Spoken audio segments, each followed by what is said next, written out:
The scent hit me first, pine and musk, raw amber and something feral beneath it all. A primal cocktail that made the fine hairs on my arms rise and my pulse quicken despite myself. I pressed my back against the cool concrete wall of the hospital corridor, willing myself to become invisible as the executive board members filed past in their crisp white coats, their confident alpha strides eating up the distance. Rain lashed against the windows, turning the world outside into a gray watercolor blur. The storm had been raging for 3 days now, same as the emergency board meeting that had summoned all the senior medical staff. Same as the knot of dread that had settled in my stomach when Dr. Mercer announced that Northridge Hospital was merging with Stone River Medical Group, and the notorious Dr. Gabriel Stone would be conducting personnel evaluations himself. "Keep your head down, Ellie," my mother's voice whispered in my memory. The delicate silver locket she'd given me on her deathbed felt suddenly heavy against my collarbone.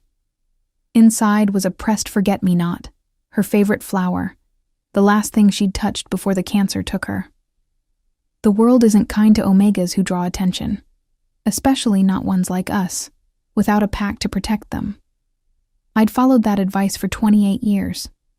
Through medical school, through my residency, through earning my position as one of the only Omega pediatric surgeons in the state, I'd become an expert at blending into backgrounds, at suppressing my scent with clinical-grade blockers, at being exceptional without being noticed.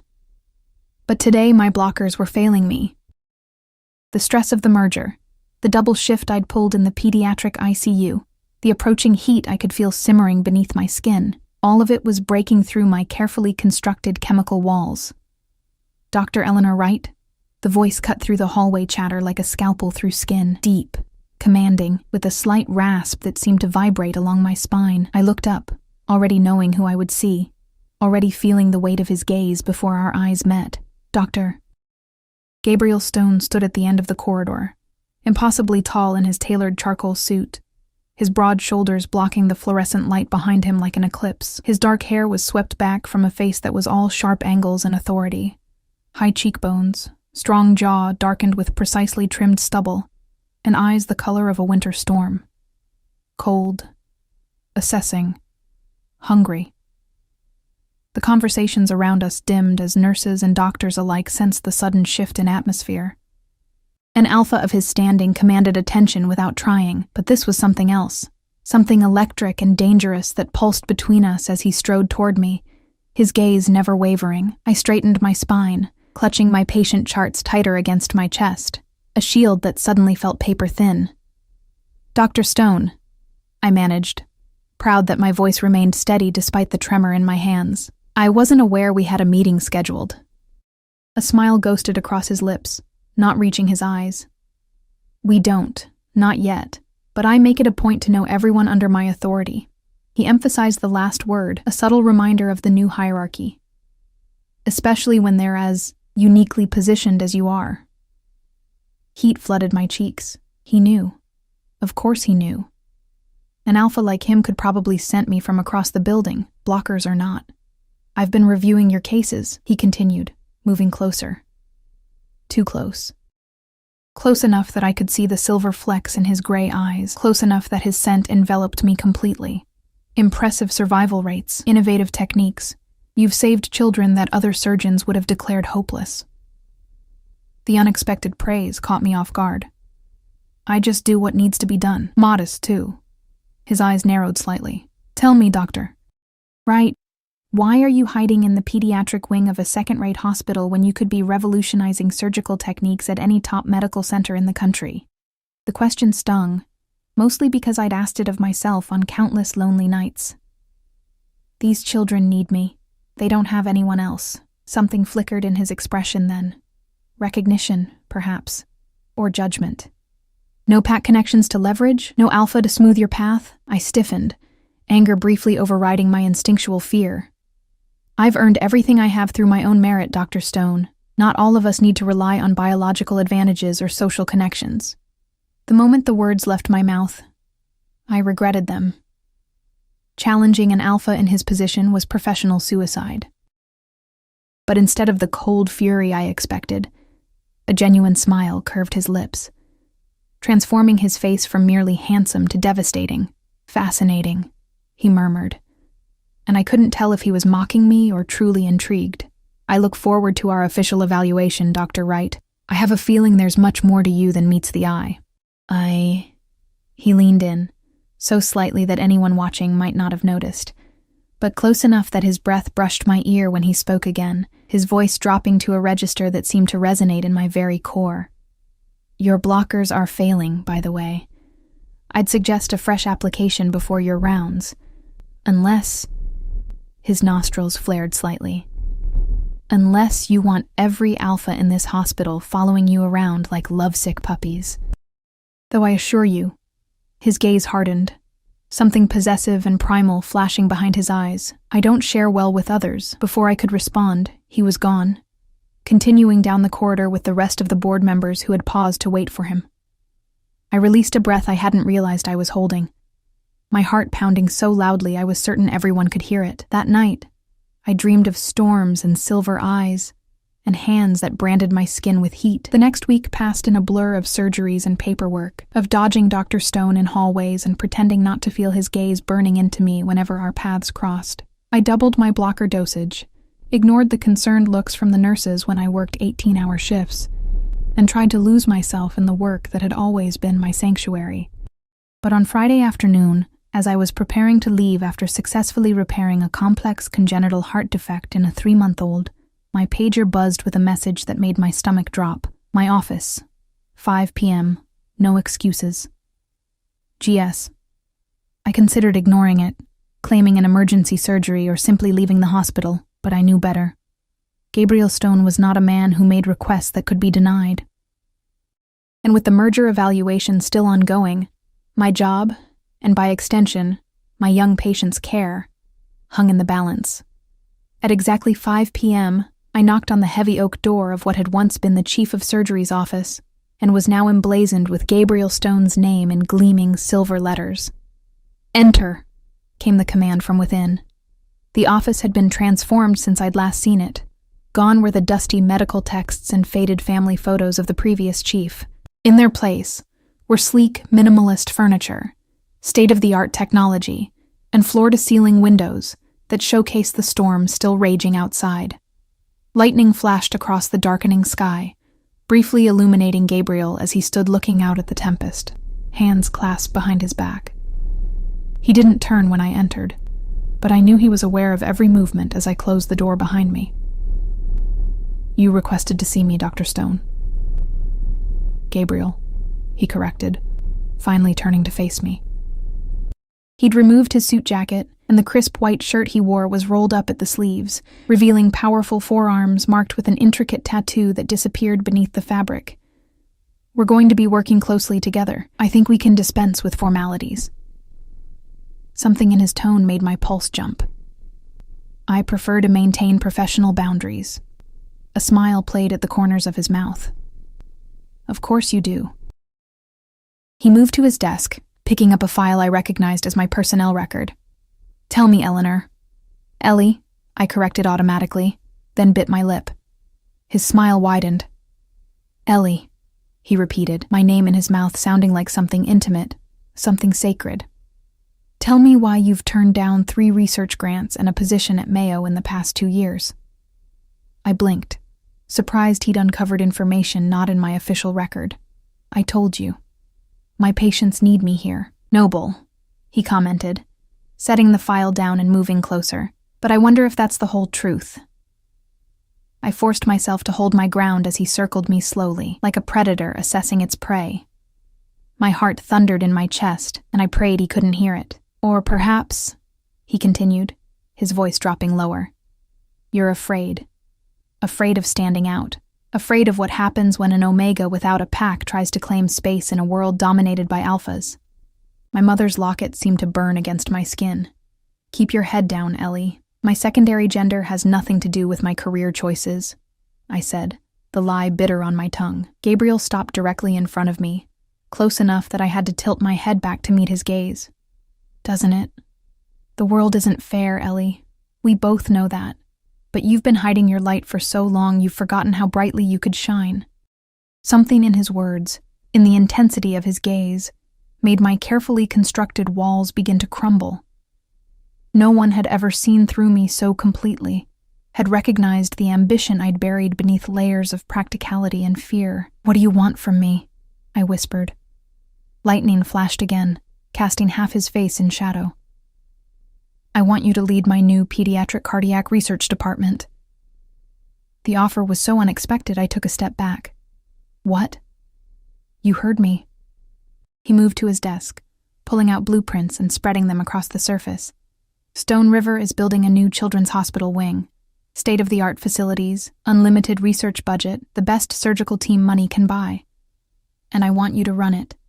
I approached cautiously, looking down at the plans that showed a facility beyond anything I dared to dream of. A place where I could truly make a difference. Save children who might otherwise be lost. "Why me?" I asked, suspicion warring with hope. Gabriel's expression softened fractionally. "Because you're the best. Because those children deserve the best.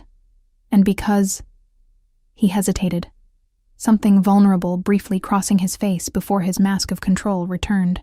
"Because I know what it's like to fight twice as hard for half the recognition." I looked up sharply, studying him. Gabriel Stone, with his perfect pedigree, his wealth and power and undeniable alpha status, claiming to understand struggle, it seemed impossible. As if reading my thoughts, he unbuttoned his left cuff and rolled the sleeve higher, revealing the full extent of the tattoo I'd glimpsed earlier. It wasn't decorative as I'd assumed, but an intricate pattern of scars meticulously covered by ink. Burn scars. "We all have our stories, Ellie," he said quietly. "Some of us just hide them better than others." Before I could respond, a crack of thunder shook the building, and the lights flickered once, twice, before plunging us into darkness. I gasped, momentarily disoriented. Then I felt it, the warmth of his hand finding mine in the dark. Steady and sure. "Don't move," he said, his voice closer than I expected. "The emergency generators will kick in soon." But they didn't. And as we stood there in the darkness, his hand holding mine, I became acutely aware of how the air between us had changed, charged with something that had nothing to do with the storm outside and everything to do with the storm brewing within me. My blockers were failing again. I could feel it in the sudden sensitivity of my skin, in the warmth pooling low in my abdomen. And judging by the sudden tension in Gabriel's grip, the subtle change in his breathing, he could sense it too. "Ellie," he whispered, my name a warning and a question. The darkness made me brave, or perhaps it was simply that for the first time in my life, someone was offering me everything I'd secretly wanted: recognition, opportunity, and something else.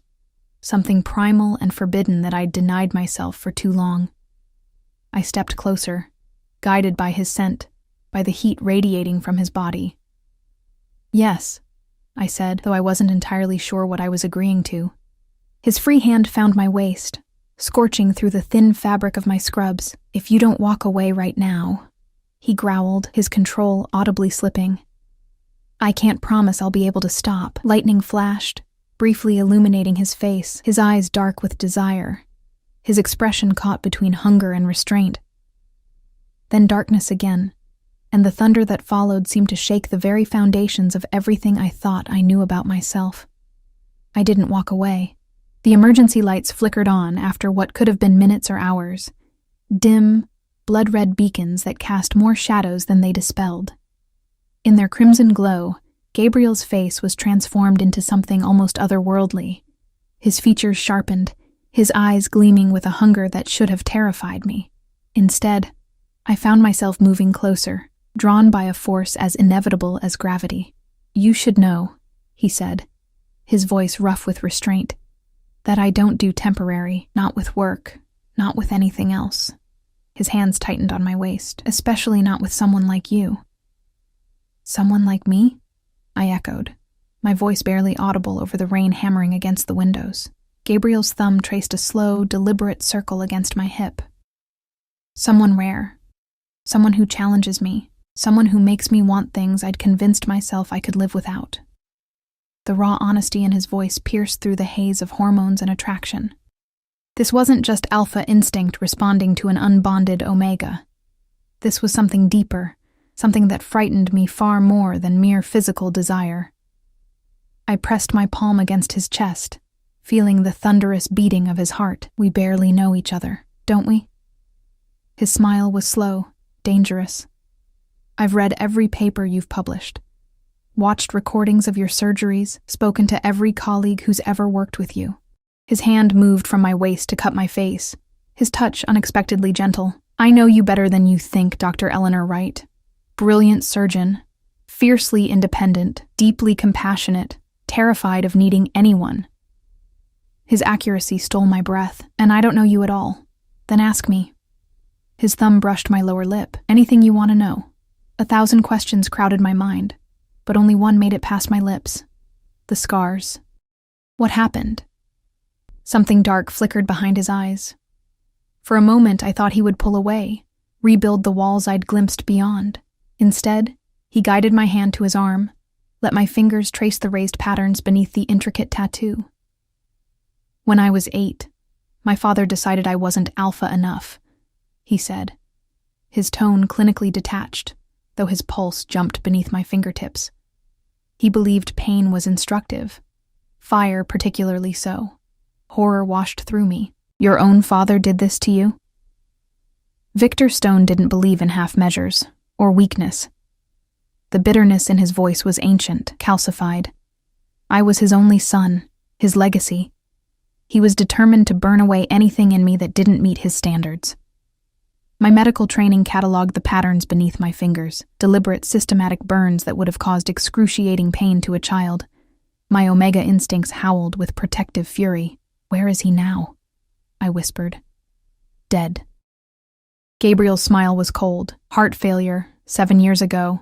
Poetic, considering his claim that I never had the heart to be a true alpha. The confession hung in the air between us, raw and unvarnished.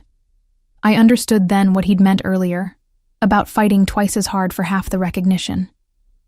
Gabriel Stone hadn't been handed his empire. He'd built it from the ashes of childhood trauma, proving his worth to a ghost who would never acknowledge it. Just as I'd spent my life proving myself to a world that saw omegas as inherently less. I'm sorry, I said, the words inadequate but sincere. Don't be. His expression softened. It made me who I am, and it taught me to recognize others who've been forged by adversity rather than broken by it. His eyes held mine. People like you. Before I could respond, a sharp knock rattled the door. We sprang apart like guilty teenagers, as the overhead lights flickered back to life, harsh fluorescence dispelling the intimate shadows. Dr. Stone? A security guard's voice called through the door. Generators back online. Hospital administrator asked me to check all offices. Gabriel straightened his shirt, composure returning with impressive speed. All fine here, he called back, his voice steady. To me, he murmured, this conversation isn't over. The moment shattered. Reality crashed back. What was I doing? I'd spent my entire career avoiding exactly this kind of complication. An alpha in a position of power over me was the most dangerous entanglement possible, especially one as dominant and intense as Gabriel Stone. I should go, I said, backing toward the door. Night shift will be short-staffed with the storm. Gabriel didn't try to stop me, but his eyes promised this was merely a postponement, not an ending. Think about my offer, Ellie, the research position. It's yours regardless of, he gestured between us, this. I nodded jerkily and fled, trying to ignore how my body ached at the separation, how the rational part of my brain was being systematically dismantled by instincts I'd suppressed for years. 3 days later, I stood in a silent operating room, staring down at the tiny body on my table.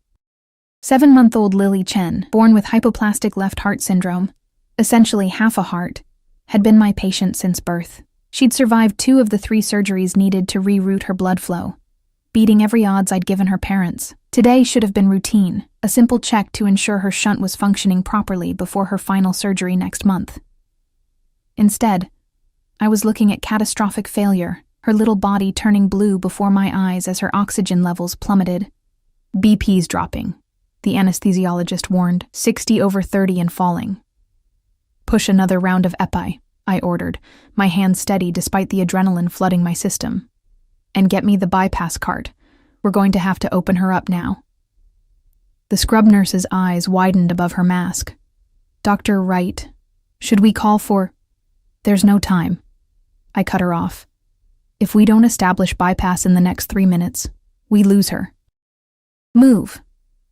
What followed was the most intense 47 minutes of my career. Twice, Lily's heart stopped. Twice, I refused to give up, massaging her walnut-sized organ with my fingertips until it fluttered back to life. I reconstructed her shunt using a grafting technique I'd been developing, but had never attempted on a patient so young, so fragile. By the time I closed her chest, my scrubs were soaked with sweat, my legs trembling from standing in the same position for hours.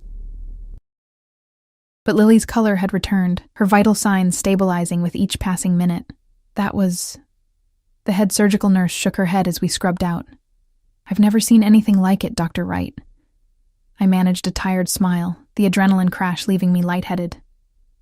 Lily did all the hard work. That little girl's a fighter. So are you. The nurse squeezed my shoulder. You should rest. You look dead on your feet. I nodded. Though I knew rest would have to wait. Lily's parents were waiting for news, and then there were post-op orders to write, and the inevitable incident report explaining why I'd performed emergency open-heart surgery without waiting for the cardiothoracic attending on call. But when I pushed through the OR doors, it wasn't just Lily's anxious parents waiting in the corridor. Gabriel stood with them, his imposing presence somehow comforting, rather than intimidating, as he spoke quietly to the frightened couple. When he saw me, something like relief flashed across his face before his professional mask returned. I addressed Lily's parents first, explaining what had happened, and assuring them that while the situation had been serious, their daughter was stable and being moved to recovery. Mrs. Chen broke down in tears, clutching my hands in hers. You saved her. Again. How can we ever thank you? Just take care of that beautiful girl, I said, blinking back my own tears. She's special. After they left to wait outside the recovery room, I turned to Gabriel, suddenly conscious of my disheveled appearance.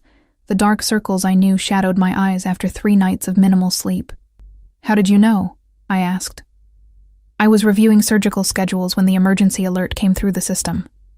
He studied me, his gaze clinical but concerned. The technique you used? That was your experimental grafting procedure, wasn't it? The one journals rejected as too risky?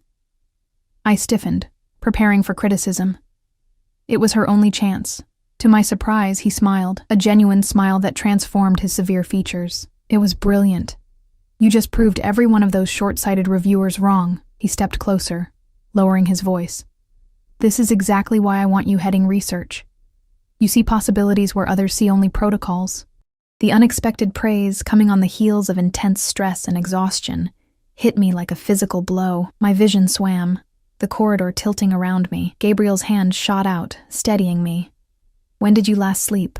Or eat, for that matter? I tried to remember. I had coffee this morning, I think. He muttered something that sounded suspiciously like a curse. That's it. I'm taking you home.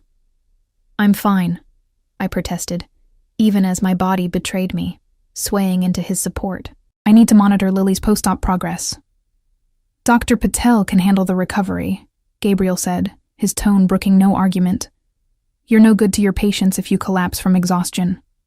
I wanted to argue further, but the world was growing fuzzy at the edges, my body finally registering the toll of the emergency surgery and days of minimal rest. Before I could formulate a coherent objection, Gabriel had guided me to the doctor's lounge, retrieved my bag from my locker, and draped his own coat over my shoulders. The rich scent of him enveloped me, making my overtaxed brain even foggier. By the time we reached the parking garage, I was leaning heavily against him, too tired to maintain my usual careful distance. Keys, he prompted gently. I fumbled in my bag, eventually producing my house keys. I can drive myself. Gabriel's eyebrow rose. You can barely stand upright. I'm driving you home, and that's not negotiable. Too exhausted to argue, I let him help me into the passenger seat of his sleek black Audi, the leather seats impossibly soft against my aching body. I must have dozed off immediately, because the next thing I knew, we were pulling up outside my small bungalow on the outskirts of town. How did you know where I live? I mumbled, still half asleep. A shadow of something, guilt perhaps, crossed his face. Your personnel file, he admitted. I wanted to be prepared for any emergency. I should have been disturbed by this invasion of privacy. but in my exhausted state, I found it oddly touching that he'd taken such care. He helped me from the car, supporting me up the short path to my front door when my legs threatened to give out. Inside, my home looked smaller than usual, Gabriel's commanding presence filling the modest space. He guided me to my couch, disappearing into my kitchen, and returning moments later with a glass of water and 2 painkillers. "For the headache I'm sure you have," he explained, his voice gentler than I'd ever heard it. I took them gratefully, suddenly aware of the throbbing behind my eyes. "Thank you. You don't have to stay. I'll be fine after some sleep." Gabriel ignored this, moving around my living room with surprising domesticity, adjusting the thermostat and drawing the curtains against the late afternoon sun. "When did you last eat a proper meal?" I shrugged, unable to remember. He shook his head, disapproval warring with concern. "I'm ordering food. Then you're going to sleep for at least 8 hours. "So bossy," I murmured, my eyelids growing heavier by the second. His soft laugh was the last thing I remembered before exhaustion claimed me completely. When I woke, the house was dark except for the soft glow of a lamp in the corner. A blanket had been tucked around me, and the scent of something delicious lingered in the air. I blinked, disoriented, before remembering how I'd gotten home. "Gabriel?" I called softly, unsure if he'd left while I slept. "Here." He appeared in the doorway to my kitchen, sleeves rolled up, a dish towel slung over his shoulder. The domestic image was so at odds with his usual commanding presence that I wondered if I was still dreaming. "You cooked?" I asked incredulously, sitting up and wincing as my stiff muscles protested. "Don't sound so surprised. I do have some domestic skills." He approached, kneeling beside the couch to examine me with clinical precision. "Colors better." "How's the headache?" "Gone," I admitted, suddenly acutely aware of our proximity, of the fact that we were alone in my home, with no hospital protocols or professional boundaries to hide behind. The realization sent a flush of heat across my skin. Gabriel noticed. Of course he did, his nostrils flaring slightly as he caught the subtle change in my scent. His eyes darkened, but he maintained his distance. "You should eat," he said, his voice rougher than before. "Then I'll go." But neither of us moved. In the soft lamplight, the barriers we'd constructed seemed flimsy, transparent. I could see the concern in his eyes, the way it mingled with desire and something deeper, something that made my heart race with equal parts fear and anticipation. "What if I don't want you to go?" The words slipped out before I could stop them, hanging in the air between us. Gabriel went very still. "Ellie," he said, my name a warning and a prayer. "You're exhausted. Vulnerable. I won't take advantage of that. I'm a grown woman," I countered, finding strength in his restraint, capable of making my own decisions. "Are you?"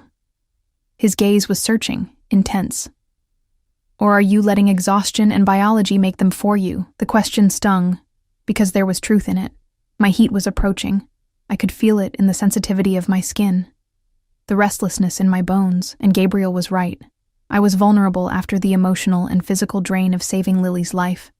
But there was something else, something beyond biology or circumstance, that had been building between us since that first charged encounter in the hospital corridor. I reached out, my fingers brushing the strong line of his jaw. Maybe for once in my life I'm tired of fighting what I want. His control visibly frayed, a muscle jumping in his jaw as he leaned into my touch. "And what is it you want, Ellie?" The question hung between us, laden with possibilities and consequences. Outside, the storm that had been threatening all day finally broke, rain lashing against the windows as thunder rolled across the sky. "You," I whispered, the single syllable carrying the weight of years of denial, of carefully constructed walls now crumbling beneath the force of something I didn't want to, resist any longer. "I want you, Gabriel." Lightning flashed, illuminating the sharp planes of his face, the hunger in his eyes as he processed my admission. For one breathless moment, he remained perfectly still, as if giving me one last chance to retract my words, to retreat behind the safety of professional distance. When I didn't, Something primal and possessive transformed his expression. He moved with alpha speed, cupping my face between his hands with surprising gentleness, even as his eyes blazed with barely leashed control. "If we start this," he said, his voice a low growl that reverberated through my bones, "there's no going back. I need you to understand that. I'm not built for casual, Ellie. Not with you." The intensity in his words should have frightened me. I'd spent my entire adult life avoiding exactly this kind of entanglement, this surrender of control.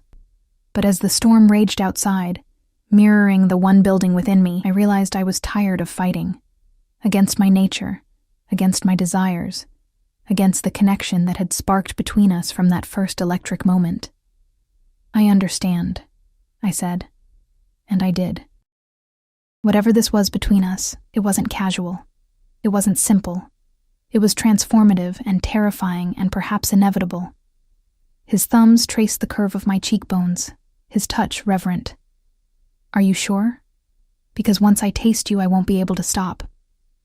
In answer, I closed the distance between us, pressing my lips to his. The effect was instantaneous, as if I'd struck a match in a room filled with gasoline. Gabriel's restraint shattered, his arms encircling me with possessive strength as he deepened the kiss, one hand tangling in my hair to tilt my head back, exposing my throat to his exploring lips. The scrape of his stubble against my sensitive skin sent shockwaves of pleasure through my system, drawing a soft gasp from my lips. "Your scent," he murmured against my neck, inhaling deeply. "Do you have any idea what it does to me? How hard it's been to keep my distance when every instinct I have is screaming to claim you." His words sent liquid heat pooling low in my abdomen, my body responding to his presence, his touch, his scent, in ways that transcended conscious thought. This was biology, yes, alpha and omega, predator and prey. But it was also something more complex, a recognition of kindred spirits who had fought their way through different but equally challenging circumstances. "Then stop fighting," I whispered, my fingers working at the buttons of his shirt, desperate to feel his skin against mine. "Stop holding back." A growl rumbled through his chest, vibrating against my palms as I pushed the fabric from his shoulders, revealing the full expanse of his torso, powerful and marked with scars that told a story of survival, of endurance. I traced them with trembling fingers, mapping the history written on his skin. "Beautiful," I breathed, pressing my lips to a particularly vicious mark that curved around his ribs. Gabriel's breath hitched, his hands fisting in my hair. "No one's ever called them that before." "Then no one's ever really seen you." I continued my exploration, feeling the rapid beating of his heart beneath my palm. With a sound that was half groan, half snarl, Gabriel swept me into his arms, carrying me through the darkened house to my bedroom as if I weighed nothing. He laid me on the bed with unexpected tenderness, his powerful body hovering over mine as lightning illuminated the room in sporadic flashes. "Last chance to change your mind," he said, his voice strained with the effort of maintaining control.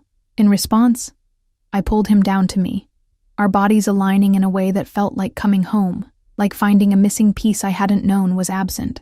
His weight pressed me into the mattress, solid and secure, as his mouth claimed mine once more, the kiss deeper now, hungrier, edged with a desperation that matched my own. Clothes were discarded, hands explored newly revealed skin.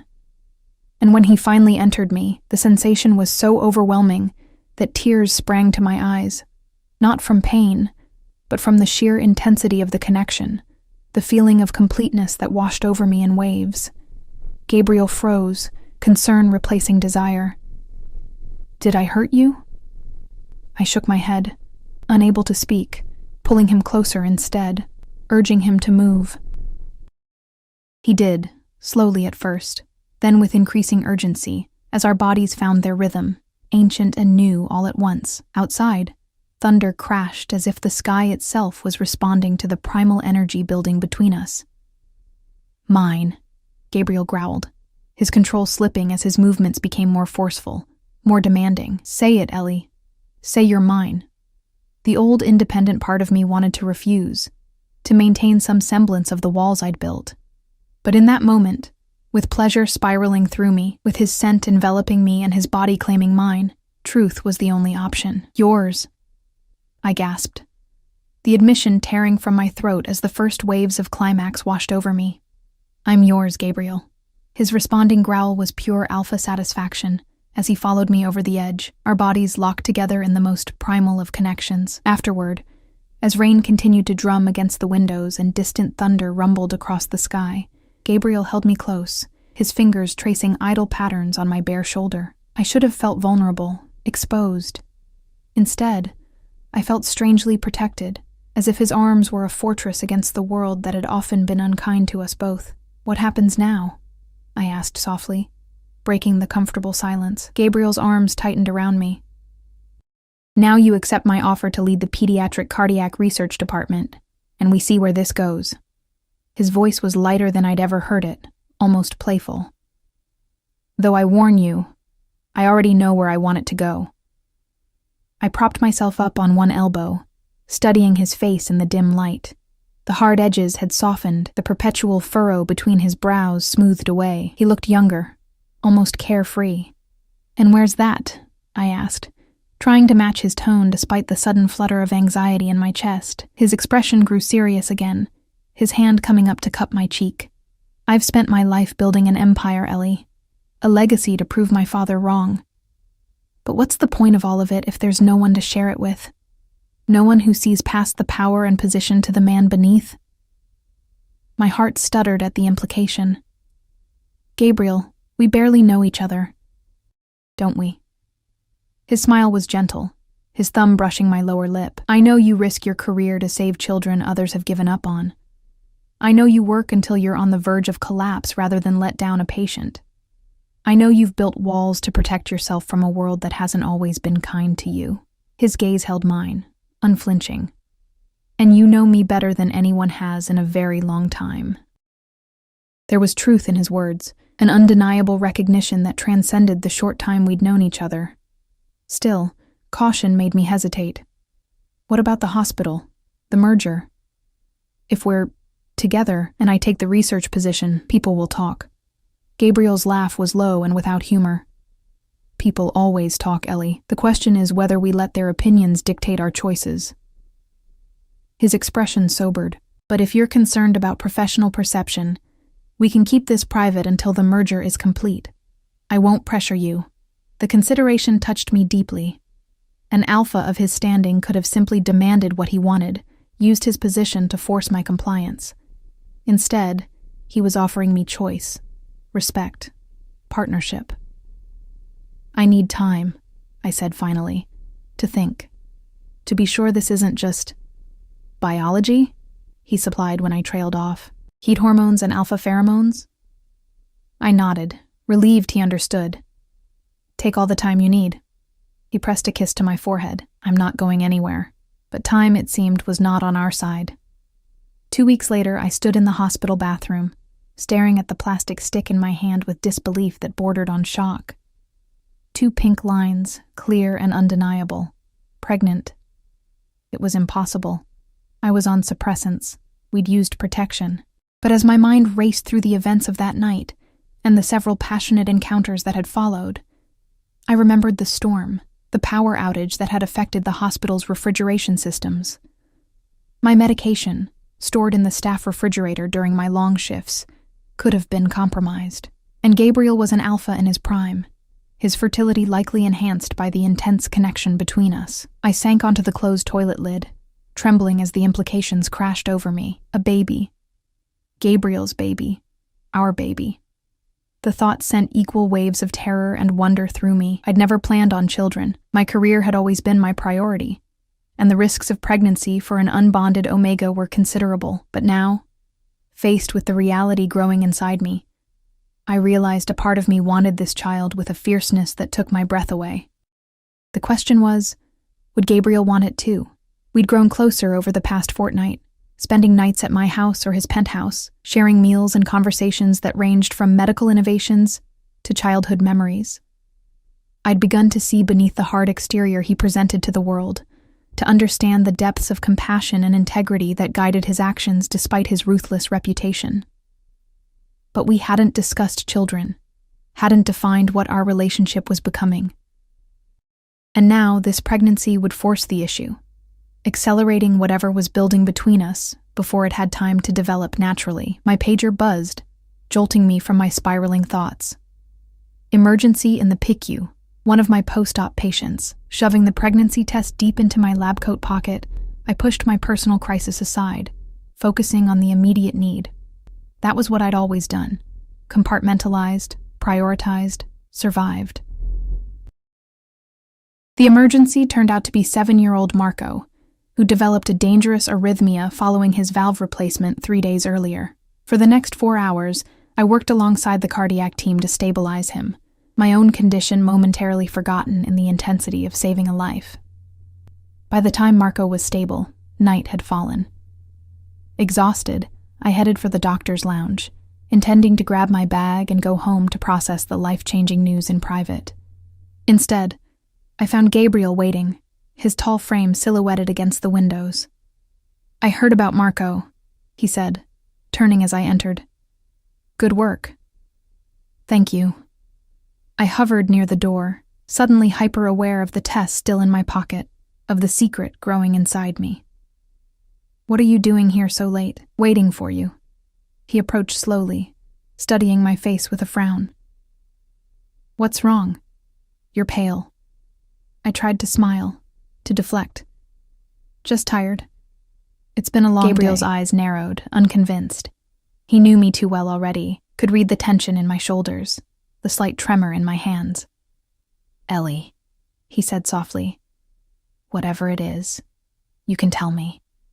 The compassion in his voice nearly undid me. Tears pricked behind my eyes, and I blinked rapidly to hold them back. This wasn't how I'd imagined sharing such news. Exhausted in a hospital lounge, with no time to prepare or gauge his potential reaction. But perhaps there was no right way, no perfect moment for something that would alter both our lives so completely. With shaking fingers, I reached into my pocket and withdrew the test, holding it out to him wordlessly. Gabriel took it, his expression blank with incomprehension for a moment before understanding dawned. His eyes widened, darting from the test to my face and back again. "You're pregnant," he said, his voice strangely flat. I nodded, unable to read his reaction. Fear coiling in my stomach. "I know it's unexpected. I know we never discussed—" "Mine?" he interrupted, his tone suddenly harsh. The question stung like a slap. "Of course it's yours," I snapped, hurt overriding anxiety. "Who else's would it be?" Something dangerous flashed in his eyes, a primal possessiveness that made the air between us crackle with tension. He closed the distance between us in 2 long strides, one hand coming to rest on my still flat abdomen, while the other tilted my chin up, forcing me to meet his gaze. "My child," he said, his voice dropping to a register that seemed to vibrate through my bones. "Our child." I searched his face, trying to discern if the intensity in his expression was anger, shock, or something else entirely. "I don't expect anything from you," I said quickly. "This doesn't have to change your plans or—" "Doesn't have to change?" He broke off with a sound that was half laugh, half growl. "Ellie, do you have any idea what this means to me?" Before I could respond, the lounge door swung open. Dr. Mercer, the hospital administrator, paused in the doorway, taking in our intimate position with raised eyebrows. "Dr. Stone, Dr. Wright," he said, his tone carefully neutral, though his disapproval was evident. I didn't mean to interrupt. Gabriel didn't move away, his hand remaining possessively on my abdomen. "You're not interrupting anything, James. In fact, your timing is perfect. I was just about to inform Dr. Wright that her appointment as head of the new Pediatric Cardiac Research Department has been approved by the board." Dr. Mercer's lips thinned. "I see. And would this appointment have anything to do with your personal relationship?" I stiffened, humiliation washing over me. This was exactly what I'd feared. My professional accomplishments overshadowed by assumptions about how I'd earned them. But before I could defend myself, Gabriel's expression hardened into something cold and dangerous. "Dr. Wright's appointment is based solely on her exceptional qualifications and innovative techniques, which have saved countless children other surgeons declared hopeless." His voice was deceptively soft, but laced with unmistakable warning. I would advise against suggesting otherwise, James. It might lead people to question your own qualifications for continuing in your position. The threat hung in the air, naked and effective. Dr. Mercer paled, nodding jerkily before backing out of the room, the door swinging shut behind him. As soon as we were alone, I pulled away from Gabriel's touch. You shouldn't have done that. What? Defended you? Defended us? Frustration edged his voice. Threatened his job. I ran a hand through my hair, anxiety bubbling up again. Don't you see? This is exactly why relationships between alphas and omegas in the workplace are discouraged. The power imbalance, the perception of favoritism. To hell with perception, Gabriel growled, closing the distance between us again. You earned that position through your own merit. Anyone who suggests otherwise will answer to me. That's not the point, I exploded, weeks of tension finally breaking through my careful control. I've spent my entire career proving myself, fighting against the stereotype that omegas succeed through manipulation rather than merit. And now, I gestured helplessly between us, then at my stomach. Now I'm pregnant by the hospital's new owner, and every achievement I've ever earned will be questioned. Gabriel's expression softened, understanding replacing frustration. Ellie, he said gently, your work speaks for itself. The lives you've saved, the innovations you've pioneered, no one can take those away from you. You don't understand, I whispered, tears finally spilling over. You've never had to prove your right to exist in spaces not designed for you. Something vulnerable flashed across his face. Haven't I? He rolled up his sleeve, revealing the scars once again. My father made it very clear that I wasn't the alpha he wanted me to be. That I wasn't worthy of the stone name or legacy. Every accomplishment, every acquisition, every success has been a battle to prove him wrong. The raw honesty in his voice pierced through my fear. We were more alike than different, both shaped by the expectations others had placed upon us, both fighting to define ourselves on our own terms. I'm scared, Gabriel, I admitted, the words barely audible, of what this pregnancy means, of how it changes things between us, of losing everything I've worked for. His hands came up to frame my face, his touch infinitely gentle despite the strength I knew they contained. You won't lose anything, Ellie. Not your career, not your independence, not your identity. His thumbs brushed away my tears. But you might gain something you never knew you wanted. A family? I whispered. His smile was soft, transforming his usually severe features. A pack, he corrected. You, me, our child, and any others who come after. Others. The thought of multiple children, of a home filled with laughter and chaos and love, sent an unexpected yearning through me. A life so different from my solitary existence, from the empty house I returned to after long hospital shifts. You want this, I realized, studying his face. You want this baby, more than I've ever wanted anything, he admitted, an unfamiliar vulnerability in his voice. My whole life, I've built things. Buildings, companies, a reputation. But nothing I've created will outlast me like our child will. His hand returned to my abdomen, reverent. This is a legacy worth building. His certainty was like a lifeline in the storm of my emotions, but one fear remained, pulsing beneath the surface. And us? What happens to us? Gabriel's expression intensified, something ancient and possessive darkening his gaze. You can't escape my baby, Omega. He growled, the alpha timbre in his voice sending shivers down my spine. Or me.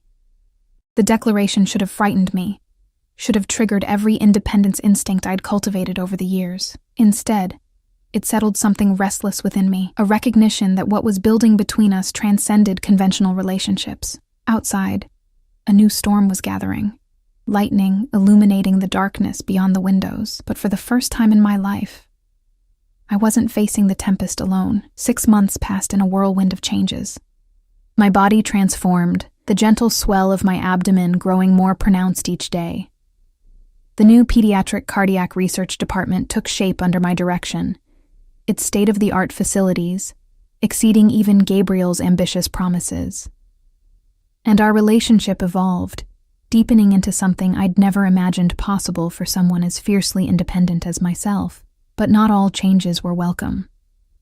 The whispers started almost immediately after Dr. Mercer witnessed our confrontation in the doctor's lounge. By the time my pregnancy became visible, they had evolved into outright speculation, spreading through hospital corridors like a virulent infection. Sleeping her way to the top, Alpha's knocked up Omega. Wonder how long before he tires of her and moves on. I pretended not to hear, keeping my head high and my focus on my work. But each barbed comment found its mark, reopening wounds I'd thought long healed. Gabriel, when he learned of the gossip, wanted to confront each source directly, his protective alpha instincts in overdrive. It took all my persuasion to convince him that such actions would only validate the rumors, casting me further as the helpless Omega in need of her alpha's defense. Let my work speak for itself, I insisted one evening as we sat in his penthouse. The city lights spread beneath us like a carpet of stars. The results of our first clinical trial will silence them more effectively than any threat you could make. Gabriel's jaw tightened, his fingers drumming a restless rhythm against the arm of his chair. You shouldn't have to prove yourself to anyone. Welcome to my world, I said, my tone lighter than I felt. I've been proving myself since medical school. He rose, coming to kneel before my chair, his hands cradling the swell of our child. At 26 weeks, the baby was active, often kicking forcefully enough for Gabriel to feel. As if on cue, a strong movement rippled beneath his palm. She's strong, he murmured, his expression softening in a way it only did when addressing our unborn child. Like her mother. We'd learned 3 weeks earlier that we were having a daughter. The technician had barely finished announcing the news before Gabriel began making plans, a nursery with views of the city, the best schools, trust funds, and security details. It had taken considerable effort to temper his enthusiasm, to remind him that our daughter deserved a childhood focused on love and growth rather than advantage and achievement. I want her to have everything I didn't, he'd explained, vulnerability evident in his voice. Safety. Stability. The certainty that she's cherished exactly as she is. How could I argue with such raw honesty? Instead, I'd guided his hand to my belly, letting our daughter's movements bridge the gap between his wounded past and the future we were building. Now, as another kick pressed against his palm, Gabriel smiled, a rare, unguarded expression that transformed his severe features. I never thought I could love someone I haven't even met yet. The simple admission unlocked something in my chest, a warmth that spread through me like sunshine after endless winter. I know, I whispered, covering his hand with mine. It's terrifying, isn't it? How completely they own you before they even take their first breath. Gabriel looked up, his gray eyes intent. Is that how you feel about me too? Terrified by how much you care? The question caught me off guard, its directness piercing through the careful boundaries I still maintained around parts of my heart. Even after months together, after sharing my body and my bed, and now carrying his child, I held something back, a final fortress of independence that even he hadn't breached. Sometimes, I admitted, the honesty costing me more than I'd expected. I spent so long being self-sufficient, Gabriel. Learning to need someone else doesn't come naturally. Rather than appearing hurt by my confession, he nodded, understanding in his gaze. We're alike that way. His thumb traced circles on my abdomen, his touch grounding me. But I think there's strength in allowing yourself to need someone, in trusting them enough to be vulnerable. Before I could respond, my phone buzzed with a hospital alert. I checked the screen, anxiety immediately displacing our moment of intimacy. It's Lily Chen, I said, already rising. Her stats are dropping. Gabriel didn't try to stop me, didn't suggest someone else could handle it. He understood what my patience meant to me, how each child I saved carried a piece of my heart. Instead, he helped me into my coat, pressed a kiss to my forehead. I'll drive you, he said simply. That was another change, his constant, quiet support, never stifling my independence, but always ensuring I didn't have to stand alone unless I chose to. We reached the hospital in record time, Gabriel's sleek car cutting through the night with surgical precision. In the pediatric ICU, we found Lily's parents huddled beside her bed, their faces drawn with the particular exhaustion that comes from watching your child fight for each breath. Dr. Wright, Mrs. Chen cried when she saw me, relief momentarily brightening her tired features. You came. Of course I did, I said, already scanning the monitors, noting the dangerous dip in Lily's oxygen levels.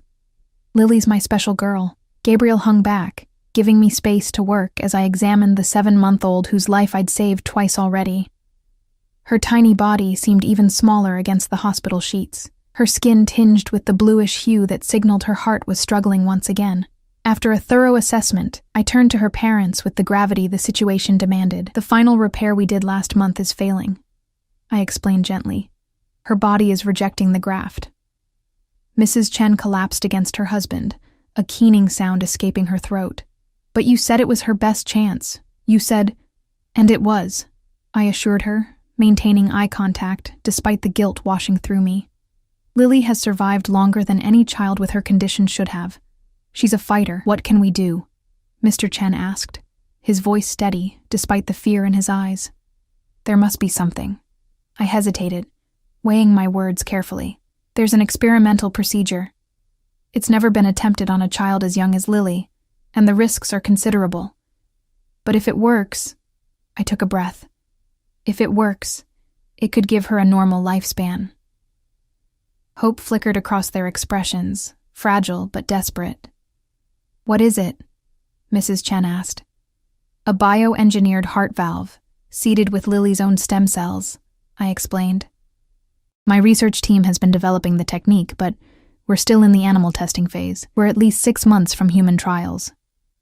"But Lily doesn't have 6 months," Mr. Chen said, understanding immediately. I nodded, the weight of what I was proposing settling heavily between us. "I can't officially recommend this procedure. The hospital ethics committee would never approve it at this stage. If something went wrong, I could lose my license, and you could lose precious time with Lily." Mrs. Chen straightened, maternal determination hardening her delicate features. "But you think it could save her?" "I think it's her only chance," I admitted. "But you need to understand the risks." As I outlined the procedure, the potential complications, and the uncertain outcomes, I felt Gabriel's presence behind me. Solid, supportive, but also concerned. This was exactly the kind of medical risk-taking that had both drawn him to me professionally and worried him personally, especially now that I was carrying our child. When I finished explaining, the Chens exchanged a long look. Years of shared struggle and love compressed into a single glance. "Do it," Mr. Chen said finally. "Save our daughter, Dr. Wright." The next 72 hours passed in a blur of preparation, surgical innovation, and prayer. The latter coming from the Chens, who maintained a vigil outside the operating room while I worked to save their daughter using techniques that existed only in theory and limited lab tests. Gabriel stayed nearby throughout, ensuring I ate and rested when possible, running interference with the hospital administration, and providing the specialized equipment my team needed without questions or bureaucratic delays. When doubts crept in during the darkest hours of the night, his steady presence reminded me why I'd become a surgeon in the first place: to heal the hopeless, to fight death with every skill at my disposal.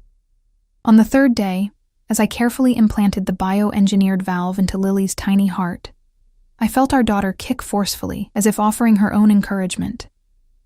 The sensation centered me, reminding me that life was persistent, resilient, determined to continue against all odds. "Close her up," I finally instructed my surgical team, exhaustion making my voice rough. "And let's see if this miracle takes." Hours later, as dawn broke over the hospital, Lily's stats began to stabilize. By midday, her color had improved, and by evening, she was breathing without assistance for the first time in weeks. The experimental valve was functioning perfectly, her body accepting the hybrid tissue as its own. When I delivered the news to the Chens, their grateful tears and crushing embrace broke something loose inside me, a dam of emotion I'd held back throughout the ordeal. I found myself crying with them, professional distance forgotten in the pure joy of having saved a life that medicine had declared unsalvageable. Gabriel found me later in the observation room, watching Lily sleep through the glass. Without a word, he wrapped his arms around me, his chest warm against my back, his hands coming to rest protectively over our child. "You did it," he murmured against my hair. "You rewrote the rules of what's possible." I leaned into his strength, too exhausted to maintain my usual independence. "We don't know if it will last." "It will. His certainty was unshakable because you refused to accept failure as an option. I turned in his arms, studying his face in the dim light. The pride I saw there was unmarred by jealousy or competition. He genuinely celebrated my success, my skill, my determination. "The hospital board wants to meet tomorrow," he said, tucking a strand of hair behind my ear. Word of Lily's procedure has reached them. Fear shot through me. They could revoke my privileges. Or worse. Gabriel's smile was wolf-like, predatory. "They won't." "How can you be so sure?" "Because I own controlling interest in this hospital," he reminded me. "And because the medical advancement you've pioneered will revolutionize pediatric cardiac care. They'd be fools to censure you rather than support you." He was right. The next day, instead of the reprimand I'd feared, the board voted unanimously to fast-track my research for FDA approval. Within hours, my phone was ringing with calls from medical journals, research institutions, and even the Surgeon General's office. By week's end, what I'd done for Lily Chen had transformed from a desperate gamble into a medical breakthrough, my name attached to an innovation that would save countless children worldwide. Gabriel watched it all with quiet satisfaction, never once suggesting that his influence had paved the way for my recognition.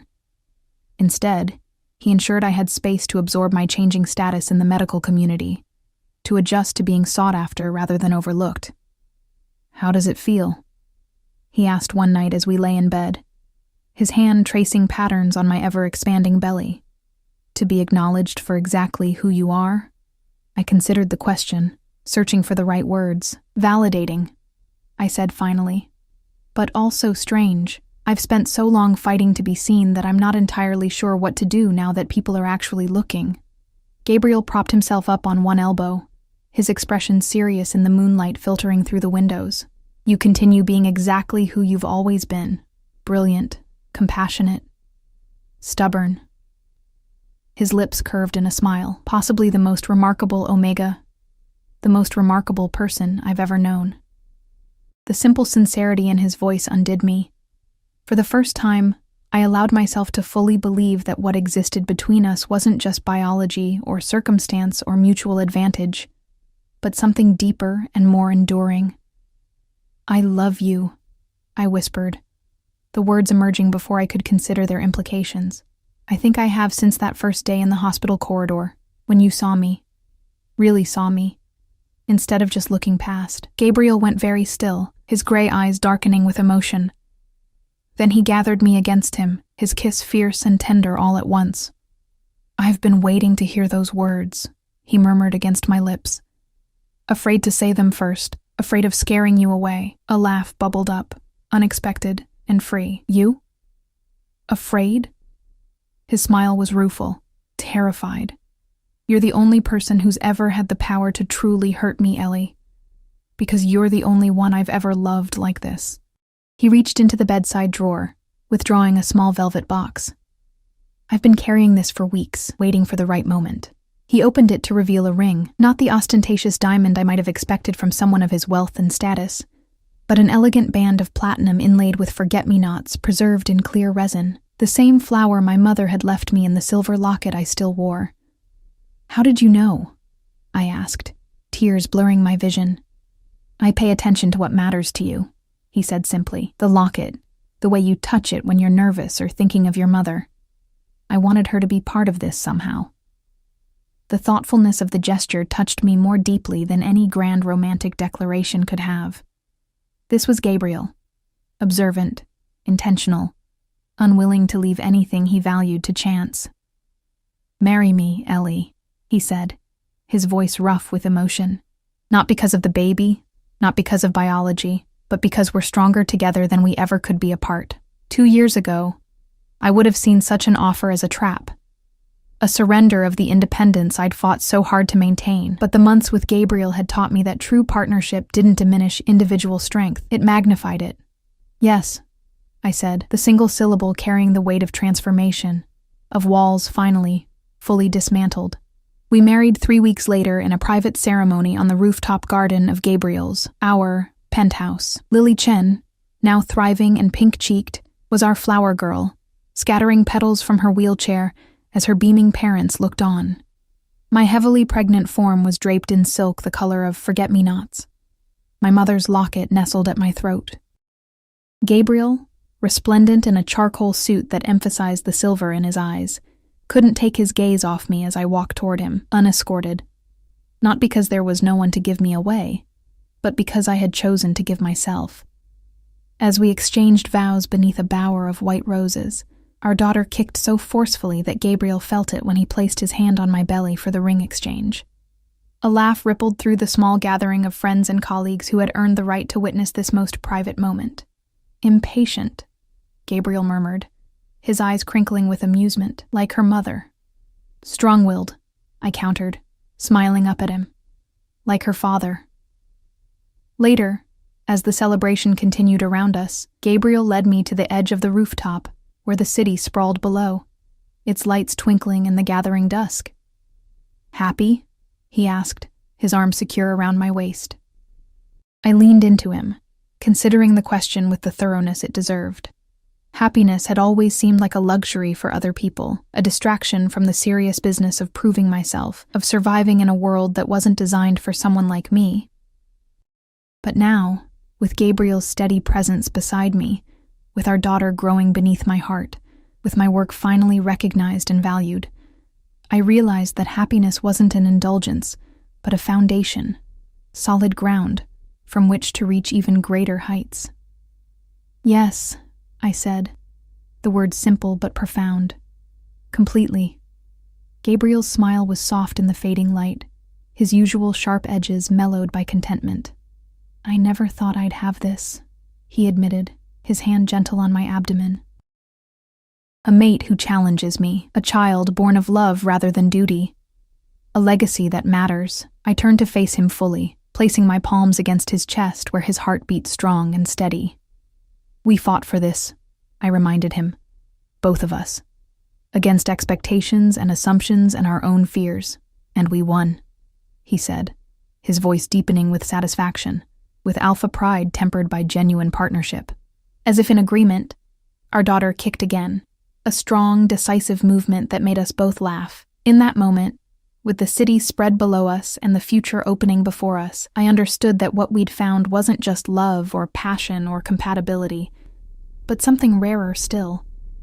Recognition of equal spirits, differently wounded but equally strong, creating something greater than either could achieve alone.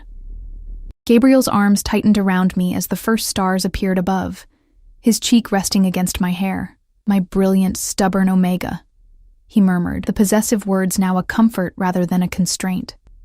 "My compassionate, protective Alpha," I returned, embracing the bond that had once seemed like the ultimate surrender, but now felt like the greatest freedom I'd ever known. Behind us, the celebration continued, music and laughter floating on the evening breeze. Before us stretched a future we would write together, neither of us diminished by the other's strength. And within me, our daughter grew stronger each day, inheriting not just our genetic material, but the resilience forged by our separate journeys and shared destination. I touched the forget-me-nots in my ring, thinking of my mother and her final advice. "Keep your head down, Ellie. The world isn't kind to Omegas who draw attention." She'd been right about the world's unkindness. But she couldn't have imagined this, that in raising my head, in refusing to be overlooked, I would find not just professional success, but a love that saw me completely, valued me entirely, and cherished me exactly as I was. Gabriel's lips found mine as darkness fell completely, the kiss a promise and a celebration. When we parted, his eyes reflected the city lights and something more. A future neither of us could have imagined alone, but that we would build together, one day, one choice, one act of courage at a time.